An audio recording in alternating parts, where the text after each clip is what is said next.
నమస్తే. నేను మీ కుప్ప పద్మిని. ఇన్నాళ్ళు మీ సపోర్ట్‌ని నాకందిస్తూ, మీ ప్రేమని నాకందిస్తున్న ప్రతి ఒక్కరికి కృతజ్ఞతలు. ఇప్పుడు చూడబోతున్న ఈ వీడియో కూడా ఖచ్చితంగా మీకు ఉపయోగపడుతుంది. లైక్, షేర్ అండ్ సబ్స్క్రైబ్ చేసి మీ ఇష్టాన్ని, అలాగే మీ సపోర్ట్‌ని నాకందించండి. అలాగే ఈ వీడియో పట్ల మీ అభిప్రాయాన్ని కామెంట్ సెక్షన్‌లో కామెంట్ చేసి నాకు తెలియచేయండి. నమస్తే. నమస్తే. Welcome to our channel. నేను పద్మిని. కృష్ణ నామమానందం, కృష్ణ రూపమానందం, కృష్ణ శబ్దమానందం. అసలు ఆనందానికి పర్యాయ పదం కృష్ణుడు. మన జీవితాన్ని కృష్ణుడు నడిపించాలి అనంటే కృష్ణుడిని మనసగుణ్ణి చేసుకోవాలి. ఎలా చేసుకోవాలి మరి? కృష్ణుడి గురించి, కృష్ణ తత్వం గురించి మరొక్కసారి మనందరికీ వివరించడానికి మనతో పాటు సిద్ధంగా ఉన్నారు. ఇస్కాన్ ఆర్గనైజేషన్ నుంచి శ్రీ ప్రణవానందాస్ ప్రభుజీ గారు. మాట్లాడదాం. నమస్తే ప్రభుజీ. నమస్కారం అండి. ఎలా ఉన్నారు? నేను బాగున్నాను ప్రభుజీ. మీరు ఎలా ఉన్నారు? భగవంతుడి దయ బాగున్నాం. దేశ విదేశాల్లో కూడా స్వామి యొక్క తత్వాన్ని బోధించే ప్రక్రియలో చాలా విజయవంతంగా ముందుకు వెళ్తూ ఉన్నారు. ఎలా సాగుతోంది జర్నీ? భగవంతు అనుగ్రహం వల్ల మంచి ప్రోగ్రామ్స్ చేయగలిగాం, చాలా మంది కలవగలిగాం మంచి భక్తులని. తర్వాత ఎన్నో ప్రదేశాలని ఎక్కడైతే ప్రభుపాదుల వారు సాక్షాత్తుగా విగ్రహ ప్రతిష్ఠ చేశారో అటువంటి 2 ఆలయాలని దర్శించగలిగాం. తర్వాత కొత్త కల్చర్స్ ఏంటి ఏంటి విశేషాలు, అక్కడి నుంచి మనం ఏం నేర్చుకోవాలి, మన భారతదేశం ఎక్కడికి వెళ్ళినా సరే మన దేశం ఎంత గొప్పది అనే విషయం అయితే మనకి తెలుస్తూ ఉంటుంది. బయటికి వెళ్ళినప్పుడు మరీ ప్రత్యేకంగా తెలుస్తుంది. కాబట్టి అలా నడుస్తూ ఉంది భగవంతుడి యొక్క సేవలో. ప్రభుజీ, ఇప్పుడు ఇంకా అంటే దేశ విదేశాల్లో ఉన్నటువంటి ప్రవాసాంధ్రులు చాలా వైభవంగా జరుపుకుంటున్నారు. మొన్న రామ నవమిని అయితే చాలా అద్భుతంగా జరిగింది. ఇక్కడ భారతదేశంలో ఎంత వైభవంగా జరిగిందో అటు అమెరికాలో కానీ, ఆస్ట్రేలియాలో కానీ, ఇట్లా రకరకాల ప్రాంతాల్లో కూడా ఖచ్చితంగా చాలా బాగా జరిగింది. దీనికి సోషల్ మీడియా ఒక పెద్ద ప్లాట్ఫామ్ అని ఖచ్చితంగా చెప్పచ్చు. ఎందుకంటే వాస్ట్ గా పెరగటం ఒకటి, చాలా నాలెడ్జ్ ని పంచడం ఒకటి. Will you agree with me? Yeah, right wrong రెండు పంచుతున్నాయి. రాంగ్ కూడా ఉందా? హౌ వి యూజ్ ఇట్ అనేది. కాబట్టి మనము మంచి మార్గాన్ని చూపించగలిగితే జనాలు చూడడానికి రెడీగా ఉన్నారు. మనం మంచిది చూపిస్తే చూపిస్తారు, చెడుని చూసినా చూపిస్తారు. కాబట్టి మనం కానీ మంచిగా, మీరు అన్నట్టుగా రామనవమి మేము ఆస్ట్రేలియాలో పర్త్ లో ఉన్నప్పుడు రామ కళ్యాణ ఉత్సవానికి మేము వెళ్ళిందనమాట.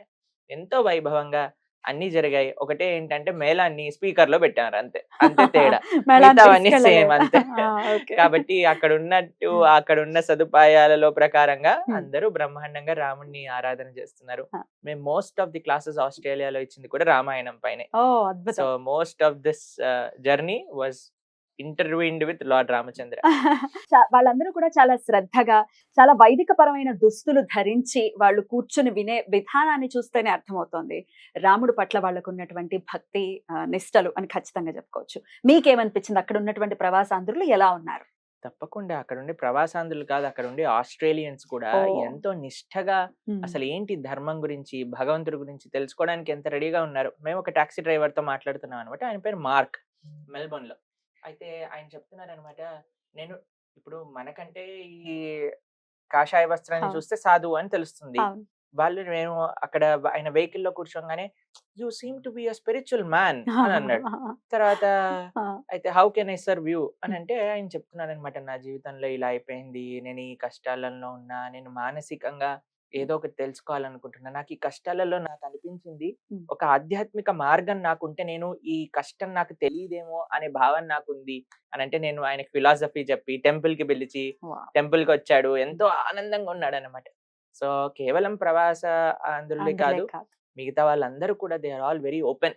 ఇంకా మన వాళ్ళు ఎన్ఆర్ఐస్ అని అంటారు కదా మన చెప్పే భాషలో, వాళ్ళైతే ఎంత చక్కగా, ఒక చిన్న పిల్లవాడు నా దగ్గరకు వచ్చాడు పర్త్ లో, వచ్చి మీరు భగవంతుడి గురించి చెప్పారు, చాలా బాగుంది, ఇంకా భగవంతుడి గురించి తెలుసుకోవాలంటే నేను ఏం చెయ్యాలి అని అడుగుతున్నాడు అనమాట.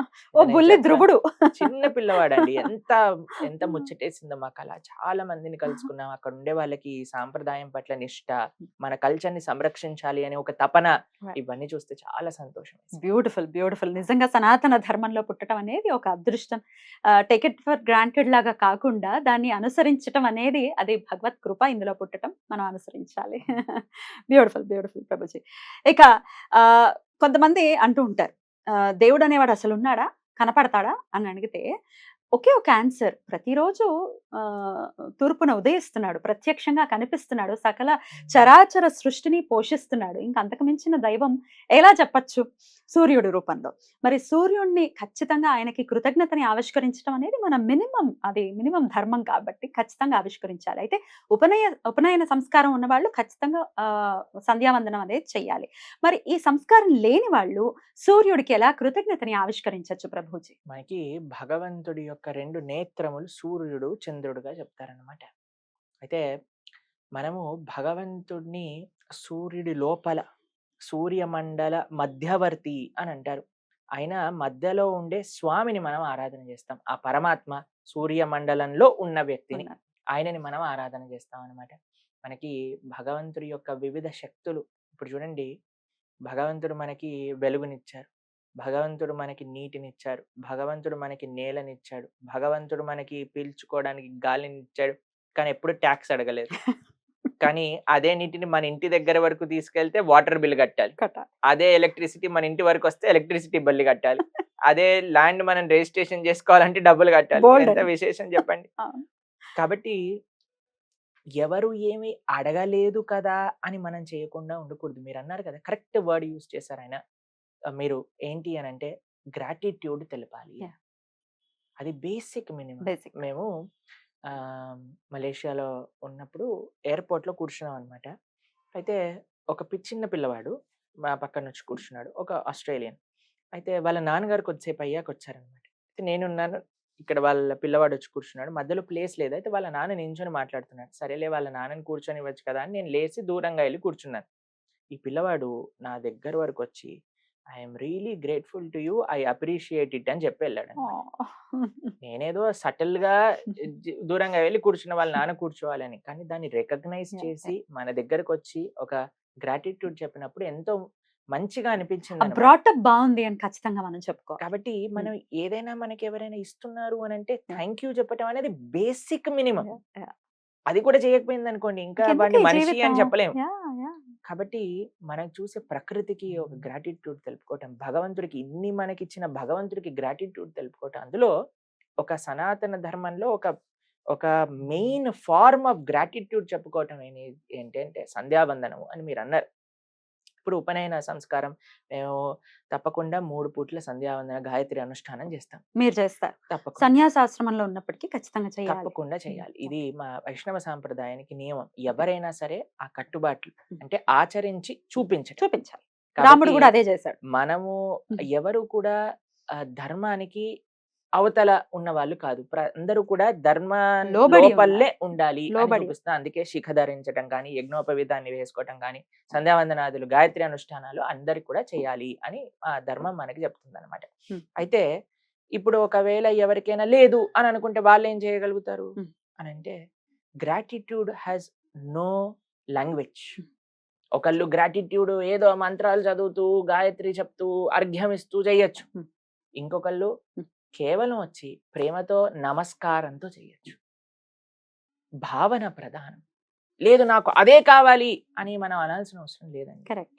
నీకు గ్రాటిట్యూడ్ తెలుపుకోవటం ముఖ్యమా అన్నప్పుడు అది ఏ విధంగానైనా తెలుపుకోవచ్చు. ఇప్పుడు చూడండి, ఒక అమ్మ పుట్టినరోజు అని అనుకోండి, హస్బెండ్ వాళ్ళ వైఫ్ పుట్టినరోజుకి హస్బెండ్ ఒక కాంప్లికేటెడ్, ఒక సొఫిస్టికేటెడ్, కస్టమైజ్డ్ గిఫ్ట్ ఇవ్వచ్చు. కానీ అదే చిన్న పిల్లవాడు వాళ్ళ ఇంట్లో ఉండే గార్డెన్ లో పెరిగే రోజా పువ్వునే తెంపి ఇచ్చేసింది అనుకోండి, అమ్మాయి ఎవరిని చూసి సంతోషపడుతుంది చెప్పండి? కనీసం మా పిల్లవాడు అలా ఆలోచించాడు నా కోసం అనేదే కదండి. ప్రేమ ముఖ్యం కదా. కాబట్టి we need not be very stringent about అరే నాకు లేదు కాబట్టి నేనేం చేయలేను కాదు. Everybody has equal opportunities. కాబట్టి మనం భగవత్ ప్రీత్యర్థం ఎందుకు సంధ్యావందనం చేస్తాము అని అంటే, భగవత్ ప్రీత్యర్థం, స్వామిని ప్రీత్యర్థం, ఆయన యొక్క ఆజ్ఞేయ, భగవద్ ఆజ్ఞేయ అని అంటారు అనమాట. ఆయన ఆజ్ఞ ఉంది, ఆయన ప్రీత్యర్థం మనం ఆ సంధ్యావందనం చేస్తున్నాం. సంధ్యావందన అది సాంప్రదాయం లేని వాళ్ళు ఏం చేయాలి అని అంటే, సూర్యుడి దగ్గరకు వచ్చి చక్కగా నమస్కారం చేసుకొని, చక్కగా ఒక చెంబులో నీళ్లు తీసుకొని అర్ఘ్యంగా వదిలి ఒక పుష్పాన్ని భగవంతుడికి సమర్పణ చేసి, సూర్యమండలంలో మధ్యలో ఉండే నారాయణుడికి మనం సమర్పణ చేస్తున్నాము అనే భావన మనకు ఉండగలిగితే అది, ఎందుకంటే భావగ్రాహి జనార్దన అంటే మంత్రగ్రాహి జనార్దన కాదు, ఆయన అర్ఘగ్రాహి జనార్దన కాదు. ఇప్పుడు సూర్యుడికి మనం ఇచ్చే చెంబులో నీళ్లు కావాలా అండి? మొత్తం ఎక్కడున్నా నీళ్లు ఉన్నాయి, ఆయన అబ్జర్వ్ కూడా కానీ చేసుకోగలడు. తీసుకోగలుగుతారు. కానీ మనము చేయాల్సింది ఏంటి అంటే ఆ ప్రేమను, Yeah, ఒక గ్రాటిట్యూడ్, మీరు అన్నట్టుగా కరెక్ట్ గా ఆ గ్రాటిట్యూడ్ ఆఫరింగ్ అనమాట. Yeah. అది కేవలం సూర్యుడి పట్లే కాదు, ఆ ప్రతి ఒక్క ఎలిమెంట్ పట్ల Yeah, మనకు ఉండాలి. yeah. కాబట్టి మనం దేన్నైనా సరే గౌరవించడం నేర్చుకోవాలి, వాటర్ ని గౌరవించడం నేర్చుకోవాలి. ఇప్పుడు సమ్మర్స్ లో ఎంత కష్టాలు వస్తున్నాయి మనకి, ఎందుకనంటే we have all take it for granted. Yeah.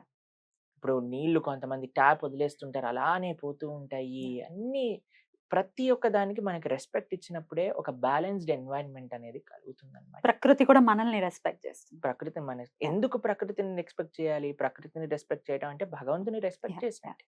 ఎందుకంటే ఆయన ఎనర్జీనే ప్రకృతి అన్నమాట. Correct, correct. కాబట్టి ఈ ఎలిమెంట్స్ అన్ని మనం రికగ్నైజ్ చేసి గ్రాటిట్యూడ్ తెలుపుకోవటమే సంధ్యావందనాది కార్యక్రమాలు ఇవ్వటం అనమాట. బ్యూటిఫుల్, చాలా అద్భుతంగా చెప్పారు ప్రభుజీ.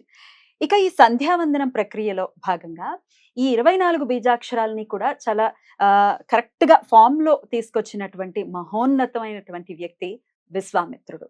ఆయన అందించారు ఎలా చేసుకోవాలి అనేది ఖచ్చితంగా. అయితే ఈ విశ్వామిత్రుడి గురించి మాట్లాడుకోవాల్సి వస్తే, మహర్షి గురించి మాట్లాడుకోవాల్సి వస్తే, రాముడికి చిన్న చిన్న కథల రూపంలో సకల సారాన్ని ఆయన ఇచ్చేశారు. గురువుగా ఉండి అన్ని చెప్పేయటం కావచ్చు, లేకపోతే అస్త్ర శస్త్రాల్ని కూడా స్వామికి అందజేయటం కావచ్చు. అసలు ఆ రామచంద్రమూర్తి మొత్తం క్యారెక్టర్ అంతా కూడా చాలా బ్యూటిఫుల్ గా డిజైన్ చేశారు విశ్వామిత్ర అనటంలో ఎటువంటి సందేహం లేదు. ఆ మహర్షి గురించి ఒక్కసారి మీ మాటల్లో. అయితే విశ్వామిత్రుడు రాముణ్ణి సక్రమమైన మార్గంలో నేర్పించటము అనటం కంటే, Hmm. రాముడు విశ్వామిత్రుడి యొక్క శిష్యుడై విశ్వామిత్రుడిని గొప్పవాడు చేశాడు అని చెప్పుకోవాలి. అమ్మో, అది మరి రాముడు ఒప్పుకుంటాడా? తప్పకుండా. ఒప్పుకుంటాడా? ఎందుకు ఎందుకంటే అనంటే రాముడు నేను దేవుడిని అని ఒప్పుకోరు కదా, మరి ఒప్పుకుంటారా ఈ మాట? రాముడు చెప్పిన విషయం ఆత్మానం మానుషం మన్యే, అంటే నన్ను మనిషి అంటారు అని అన్నాడు, కానీ నేను మనిషిని అని రాముడు అనలేదు. లేదా? ఓకే. ఎందుకంటే ఆయన భగవంతుడయ్యి ఎలా మనిషి అని అంటారండి? అలా అంటే తప్పు కదా. నేను భగవంతుడి యొక్క స్వరూపాన్ని, ఇప్పుడు ఒక మనిషి అని అనుకోండి, ఓ జటాయు నీకు మోక్షాన్ని ఇచ్చేస్తున్నా అని ఎలా అనగలుగుతాడు? ఎవరైతే మోక్షానికి అధిపతో ఆయనే కదా ఇవ్వాల్సింది. అందుకే మన శ్రీ వైష్ణవ సాంప్రదాయంలో పూరత్తాల్వాన్లు అనే ఒక మహానుభావులు ఉన్నారనమాట. అయితే ఆయన చెప్తారు, ఎంత మనిషిలాగా నువ్వు ఉన్నా సరే నీ దైవత్వం నాకు తెలుస్తుంది అని అతి మానుష స్తవము అని ఒకటి రాశారనమాట. నువ్వు ఎంత మనిషిగా ఉండాలనుకున్నా నీ లోపల ఉండే దైవత్వం అలా బయటకు వచ్చేస్తుంది అని. అందులో ఒక విషయం చెప్తారు, జటాయు మోక్షపదే నియంతం, నువ్వు ఎలా మోక్షాన్ని ఇచ్చావు జటాయుకి అని ప్రశ్నిస్తారనమాట రాముడిని. రిఫరెన్స్ అది. కాబట్టి అలా ఎన్నో విషయాలు అతిమానుషమైన విషయములు చేశారు. కానీ అంతా భగవంతుడైనా సరే మనందరికీ ఒక ఎగ్జాంపుల్ సెట్ చేయడానికి ఒక గురువుని ఆశ్రయించారు. Whole story of Vishwamitra, Dasharatha మహారాజు, రామచంద్రుడు ఎపిసోడ్ మీరు చూసారనుకోండి, అంత అల్లారు ముద్దుగా పెరుగుతున్న బంగారు కొండ లాంటి పిల్లవాడైన రాముడిని ఎవరు దూరంగా పంపించేయాలి? దశరథుడు అసలు పంపించలేడు. ఎలా పంపిస్తారండి? ఇప్పుడు తెలుసా మీకు, సమ్మర్ హాలిడేస్ ఇచ్చినప్పటి నుంచి ఒకటే మెయిల్లు, ఫోన్లు, మాకు సమ్మర్ క్యాంప్ ఉందా, పిల్లల్ని తీసుకెళ్ళిపోండి, మీకు పంపించేస్తాం ఆశ్రమానికి. ఎందుకో తెలుసా అండి, ఈ పిల్లలు అలా భరించలేకపోతున్నారు తల్లిదండ్రులు. ఎప్పుడు సమ్మర్ హాలిడేస్ అయిపోతాయి. కోవిడ్ లో చెప్పారు మాకు తల్లిదండ్రులు, ప్రభుజీ చాలా మంది స్కూల్ టీచర్స్ చెప్పారు మాకు, స్కూల్కి ఫోన్ చేసి చెప్పారంటే మీకు ఎంత ఫీజు కావాలంటే అంత ఫీజు ఇస్తాం, ఫస్ట్ వీళ్ళకి ఆఫ్లైన్ క్లాసులు స్టార్ట్ చేసేయండి. దౌర్భాగ్యం ఇది నిజంగా. అలాంటి మీరే పెంచుతున్నారు అలా పిల్లల్ని. పిల్లల దోషం ఏముంది అందులో కదా? అందరికి కాంట్రిబ్యూషన్ ఉంది దాంట్లో. పిల్లలు అలా తయారవ్వడానికి అందరి ఎవరెవరికి ఇస్తారు ప్రభుజీ మీరు చెప్పండి. పేరెంట్స్ కి, టీచర్స్ కి, మీడియాకి, టెలివిజన్ కి, ఫోన్లకి, అందరికి ఉన్నాయి కాంట్రిబ్యూషన్. ఎవరిని తప్పు అనలేము అనమాట. కానీ పిల్లలు అలా తయారైపోయారు. అలాంటి పిల్లల్ని మనం ఎప్పుడు వదిలించుకోవాలి అని మనం చూస్తాం. ఇప్పుడు చూడండి, ఇంతకు ముందు పిల్లల్ని క్రమశిక్షణ పెట్టేదానికి సమయాన్ని వెచ్చించేవాళ్ళు పేరెంట్స్. కానీ ఇప్పుడు ఏం చేస్తున్నారు, వాడు ఈ అన్న ఫోన్ ఇచ్చేయడం, కూ అన్న ఫోన్ ఇచ్చేయడం. నీ నోరు మూసుకొనుండు, ఇది చూడు, నోరు మూసుకొనుండు, ఇది తిను. పిల్లవాడు చాక్లెట్ కావాలంటే చాక్లెట్ ఇచ్చేయాలి, వీడియో గేమ్ ఆడతా అంటే వీడియో గేమ్ ఆన్ చేసేయాలి. అలా వాటిని ప్యాంపర్ చేసేస్తున్నాం అనమాట. అలాంటి పిల్లలు మళ్ళీ వాళ్ళు దాటిపోయాక మనం Don't we are expect. All Yeah, yeah. Boarding స్కూల్లో పడేసేద్దాము, లేదా వీడిని ఎక్కడైనా పంపించేద్దాము, మనం ప్రశాంతంగా ఉండాలి అలా తయారు. కానీ రాముడు ఎంత బంగారు కొండండి. పాపం ఇన్ని సంవత్సరాలైనా సరే కలగాక, కలగాక, కలగాక, కలగాక పుట్టిన పుట్ట బంగారు కొండని పంపించాలి అనంటే ఎంత బాధేసింది దశరథ మహారాజ్‌కి. అవును. అయినా సరే ఆయన చేసిందేంటో తెలుసా అండి? వాళ్ళ గురువు వైపు చూస్తారు. వశిష్ఠుల వారి వైపు. వశిష్ఠులు. వశిష్ఠుల వారు వెంటనే అంటారు పంపించేసేయి అని. ఇది సనాతన ధర్మం యొక్క ప్రిన్సిపల్ నేర్పిస్తుంది. నీ అటాచ్‌మెంట్స్, నీ ఆలోచనలు నీకు ముఖ్యం కాదు. నీ గురువు ఆజ్ఞ ఏదైతే ఉందో దాన్ని అనుసరించటం ధర్మము. దశరథ మహారాజు ఒక్క మాట అన్నాడండి, విశ్వామిత్రుడు పంపించేయి అన్నాక తన ప్రాణాతి ప్రాణమైన రాముని పంపించడానికి ఇష్టం. సాక్షాత్తుగా భగవత్ స్వరూపమైన రాముడు కూడా విశ్వామిత్రుడిని ఆశ్రయించి ఒక శిష్యుడిగా ఉండి గురు శుశ్రూష చేసి జ్ఞానాన్ని తెలుసుకోవడానికి రెడీగా ఉన్నాడు. కానీ మనం అనుకుంటాం నాకెవడు గురువు అవసరం లేదు, నాకు తెలిసిందే ధర్మము. ఎంత వ్యత్యాసం చూడండి. భగవంతుడు కూడా గురువుని స్వీకరించాడు, కృష్ణుడు కూడా సాందీపనుని గురువుగా స్వీకరించారు, గురుకులానికి వెళ్ళారు, గురు సేవ చేసుకున్నారు. కానీ మనకి మాత్రం గురువు వద్దు. ఇంకా మాట్లాడితే నేనే గురువుని, నువ్వు ఇక్కడ రా, నేను నీకు చెప్తాను ఏంటి ధర్మం అంటాడు.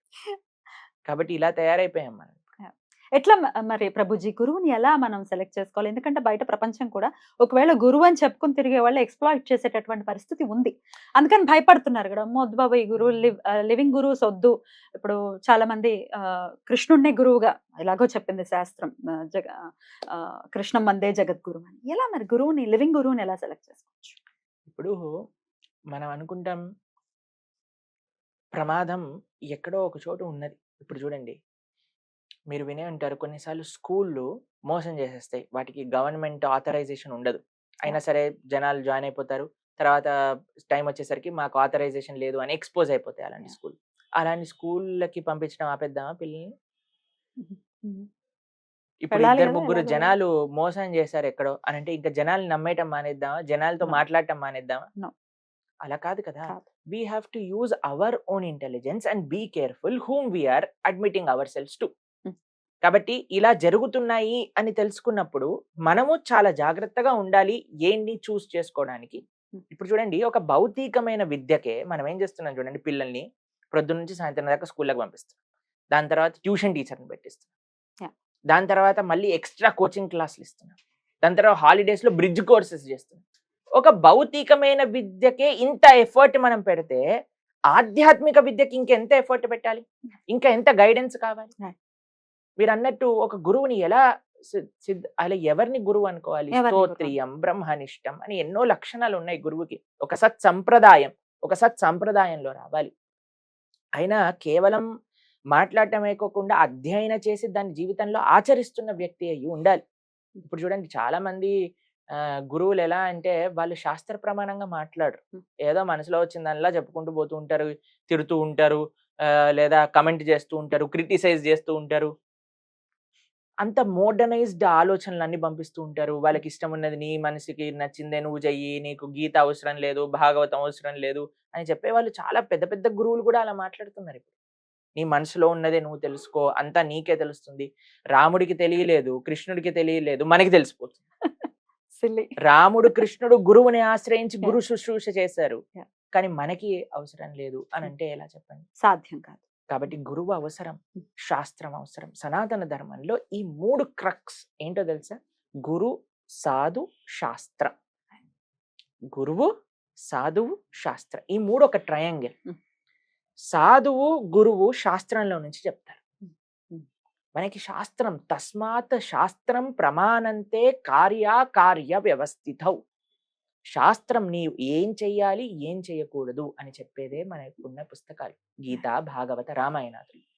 దీన్ని నుంచి ఎవరైతే మాట్లాడతారో, ఎవరైతే సత్ సంప్రదాయంలో వస్తున్నారో, ఎవరైతే దాన్ని చక్కగా ఆచరిస్తూ ఉన్నారో, కేవలం ఆచరించటం కాకుండా మనకి అర్థమయ్యే విధంగా తెలియజేస్తున్నారో అటువంటి వాళ్ళని మనం గురువుగా స్వీకరించవచ్చు. అసలు వాళ్ళు ఏం మాట్లాడుతున్నారు? గీత గురించి మాట్లాడుతున్నారా, లేకపోతే భాగవతం గురించి మాట్లాడుతున్నారా తెలియాలి అంటే అట్లీస్ట్ మనం ఆ పుస్తకాలని కనీసం తెరిచి చూసి ఉండాలి. ఇంట్లో ఒక్క పుస్తకం అయినా ఉండి ఉండాలి. అంతేనా ప్రభుజీ? మేము కొంతమందితో మాట్లాడతామండి, మా గురువు గారు ఇలా చెప్పారు అని అంటే, ఏం చెప్పారు అని అంటే ఇది అని అంటారు. ఎక్కడ ఉంది గీతలో అని అంటే ఈ శ్లోకంలో ఉంది. వాళ్ళకి శ్లోకం తీసి అర్థం చదివిస్తే అప్పుడు వాళ్ళకి బలి వెలుగుతుంది అన్నమాట. అక్కడ ఉన్నది ఏంటి, చెప్పింది ఏంటి. చెప్పింది ఏంటి? మీకు కొంతమంది తెలుసునండి, గీతలో ఎన్ని శ్లోకాలు, 700 శ్లోకాలు ఉన్నాయి. కొంతమంది గురువులు 400 శ్లోకాలే మా గీతలో ఉన్నాయి అని చెప్పే వాళ్ళు కూడా ఉన్నారు. ఆ.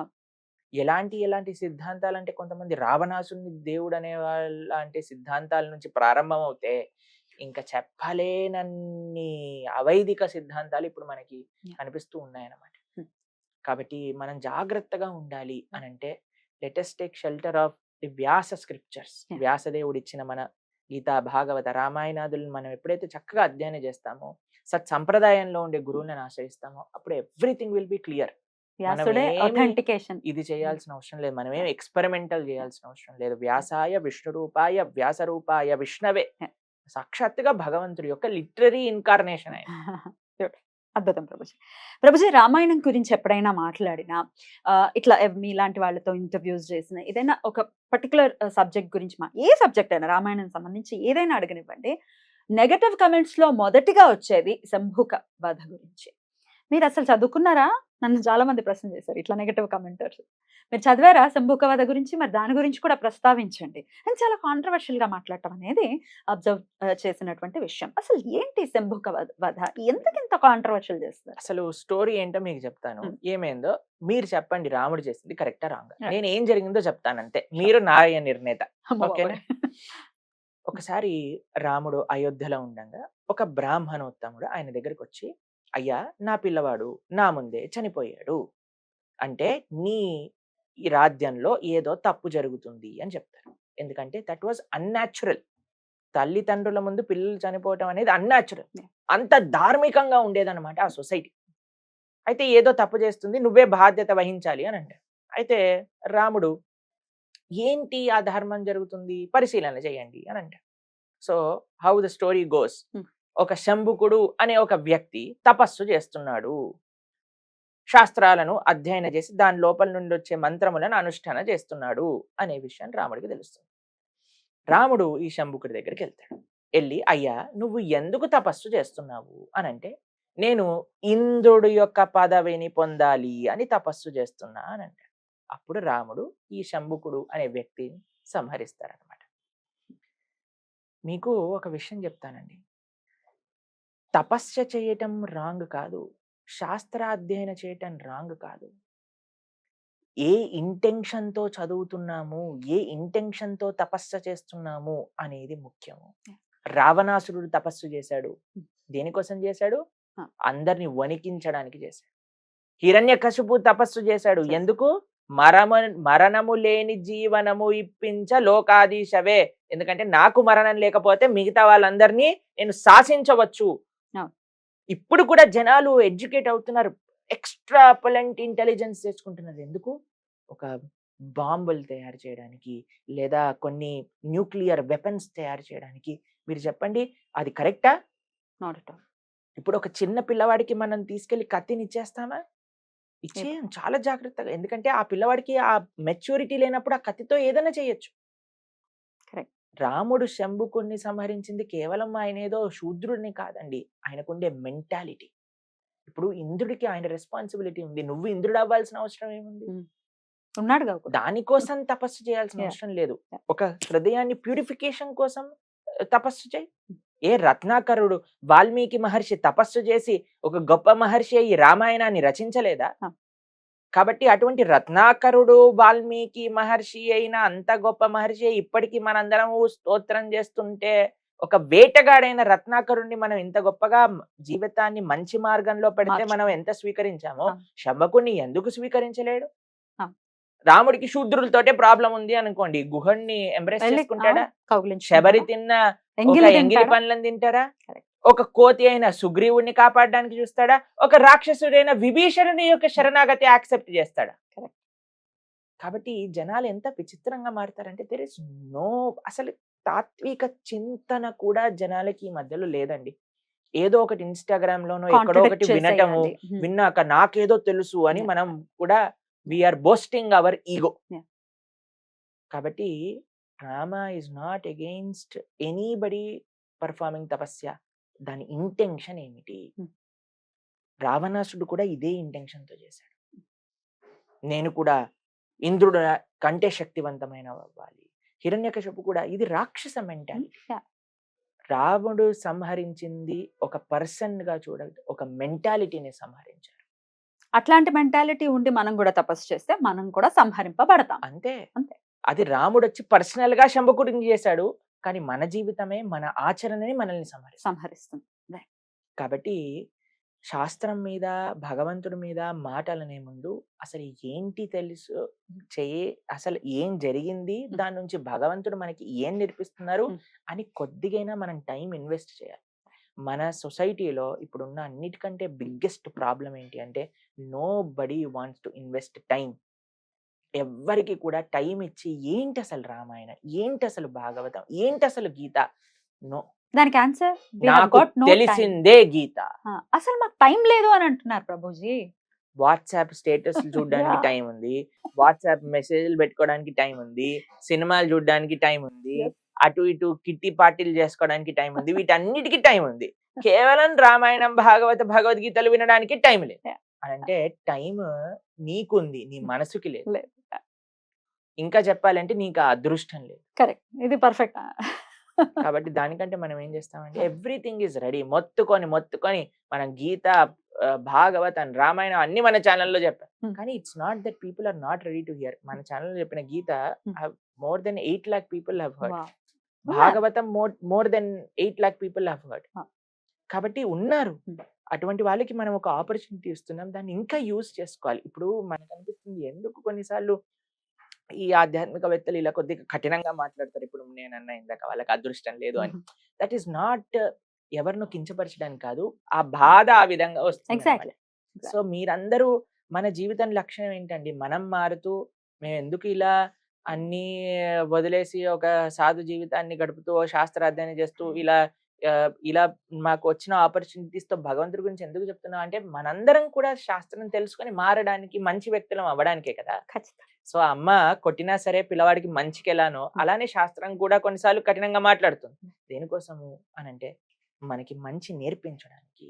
రాముడు కూడా శంభుకుడి యొక్క సంహారం చేశారు అని అంటే దాని వెనకాల ఉండే ఒక రీజన్, దాని వెనకాల ఉండే ఒక లెసన్ మనం ఆలోచించగలిగితే అప్పుడు మనకి మంచిది అవుతుంది. కొంతమంది అంటారు, ఏమంటారో తెలుసా అండి, మేము విన్నాము,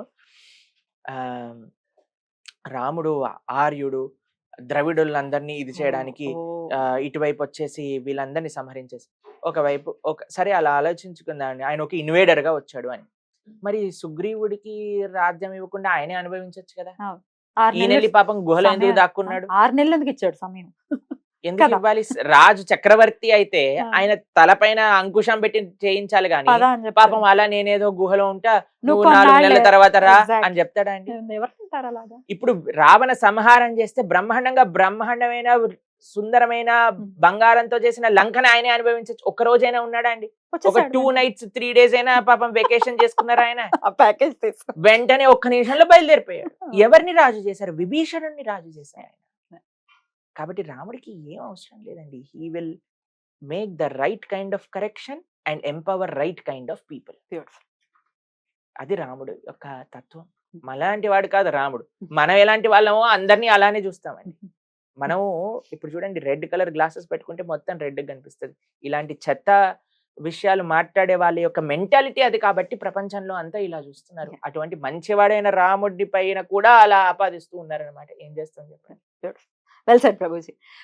స్నేహం అనేది డెఫినెట్ గా ఇప్పుడు మీరు సుగ్రీవుడు విషయం చెప్పారు కాబట్టి ఖచ్చితంగా స్నేహం అనేది అత్యంత అమూల్యమైనటువంటిది. దీన్ని స్నేహం ఎలా చేయాలి, ఒకసారి స్నేహం చేసిన తర్వాత ఎలా ఉండాలి అనేది రామకృష్ణులు ఇరువురు కూడా నిరూపించున్నారు. ఇందాక మీరు అన్నట్టుగా గుహుణ్ణి కౌగిలించుకున్న తీరు రాము, అలాగే కృష్ణుడి సంగతి చెప్తే అటు కుచేలుడిని కానీ అసలు మొత్తం అతని ఫ్రెండ్స్ అయితే నెక్స్ట్ లెవెల్ కదా, అసలు ఫ్రెండ్షిప్ ఆయన ఇచ్చినటువంటి విలువ. సో అసలు స్నేహం అనేది ఎలా చేయాలని చెప్తున్నారు. ఒక్కసారి స్నేహం చేసిన తర్వాత ఎలా ఉండాలి? ఇప్పుడు మీరు చూడండి, స్నేహంలో కృష్ణుడు రాముడు చూపించినంత ఐడియల్ బిహేవియర్ ఇంకొకళ్ళు. స్నేహము ఏదో ఏమంటాం దాన్ని, స్టేటస్ ని బట్టి, స్థాయిని బట్టో. ఇప్పుడు రాముడు గుహ సఖ్యము అని అంట, సుగ్రీవ సఖ్యము అని, విభీషణ సఖ్యము అని అంట. కాబట్టి అసలు రాముడికి గుహుడికి ఏదన్నా పోలిక ఉందా? రాముడికి సుగ్రీవుడికి ఏదన్నా పోలిక ఉందా? రాముడికి విభీషణుడికి ఏదన్నా పోలిక ఉందా? అసలు కానీ ఇప్పుడు మనం చూస్తుంది ఇట్ ఈస్ సిమిలర్ స్టేటస్ చూస్తున్నాము. అరే వీళ్ళు వీడితోటి ఉండకూడదు. పేరెంట్స్ కూడా అదే తయారైపోయారు. ఏ వాడితో దూరంగా ఉండు, వీళ్ళతో దూరంగా ఉండు. It is not just status అండి. ఆయన ఎప్పుడు స్టేటస్ చూడలేదు, మంచితనాన్ని చూశాడు. Yeah. మంచి స్నేహితుడు అంటే ఏంటో తెలుసా అండి? మనకి ఎప్పుడు మనం తప్పు చేస్తున్నా చెప్పేవాడు మంచి స్నేహితుడు. Oh. మనం కూడా మంచి స్నేహితుడు అవ్వాలి అని అంటే ఏదైనా తప్పు చేస్తుంటే చెప్పగలిగిన శక్తి మనకు ఉండాలి. Right. ఇప్పుడు రాముడు చూడండి ఎంత స్నేహాన్ని ఎలా చూస్ చేసుకున్నాడు రాముడు కావాల్సింది సీతమ్మ తల్లి అన్వేషణలో ఉన్నారు. Ah. రాముడి దగ్గర 2 ఆప్షన్స్ ఉన్నాయి. వాలితోటైనా స్నేహం చేయొచ్చు, ఒక్క నిమిషంలో సీతమ్మ తల్లి ఉంటుంది.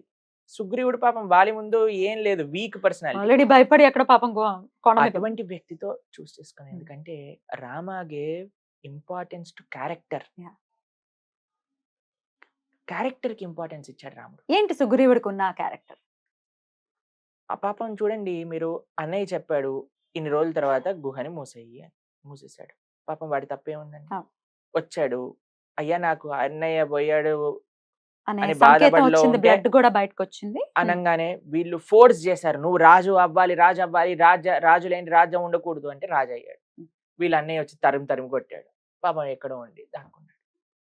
చెప్పాలి అంటే ఈజ్ అన్ ఇన్నోసెంట్ పర్సన్. కానీ ఎప్పుడైనా సరే ఆయన ధార్మికంగా ఆలోచన చేశాడు సుగ్రీవుడు. ఎప్పుడూ కూడా వాలిలా ఆలోచించలేదు.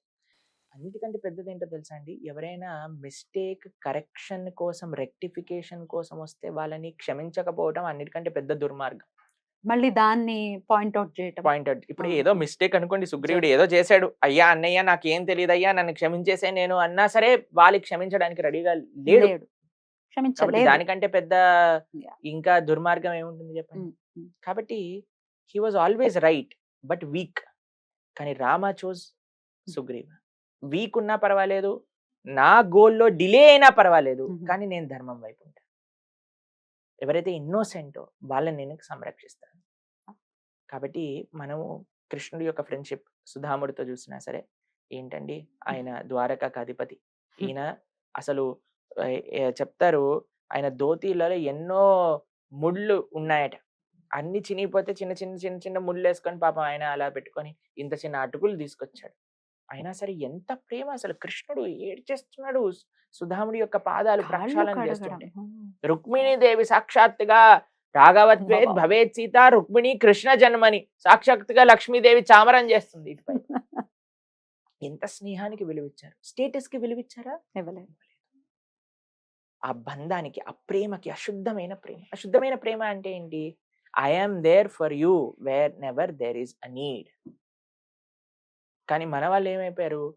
స్నేహము అని అంటే ఎవరెవరికి ఏ నీడ్స్ ఎవరితో పూర్తవుతుందో అంతవరకే ఫ్రెండ్షిప్.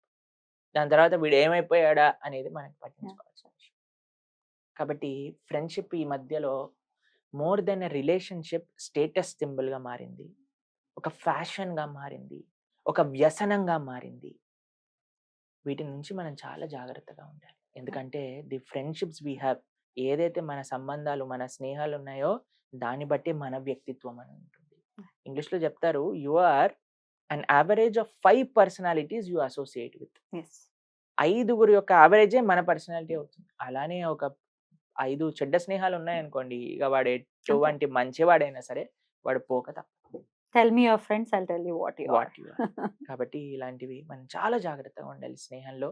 అండ్ మన స్నేహంలో ఎప్పుడు కూడా గివ్ ఇంపార్టెన్స్ టు ప్రేమ. ఎవరైతే మిమ్మల్ని సరైన మార్గంలో పెట్టే వారు ఉన్నారో, ఎవరైతే మిమ్మల్ని ప్రేమించే వాళ్ళు ఉన్నారు, ఎవరైతే మిమ్మల్ని కష్టాల్లో ఆదుకునే వాళ్ళు ఉన్నారు, ఎవరైతే మీ వెనక నిలబడి మీ మంచి చెడులలో మీకు సహాయం చేసే వాళ్ళు ఉన్నారో అటువంటి వాళ్ళని మనం స్నేహితులుగా భావించాలి. కానీ నువ్వేం చేసినా నువ్వే తోపురా, నువ్వే అదిరా అని అనేవాడు భజన బృందానికి జోలికెళ్ళాలి. చాలా జాగ్రత్త.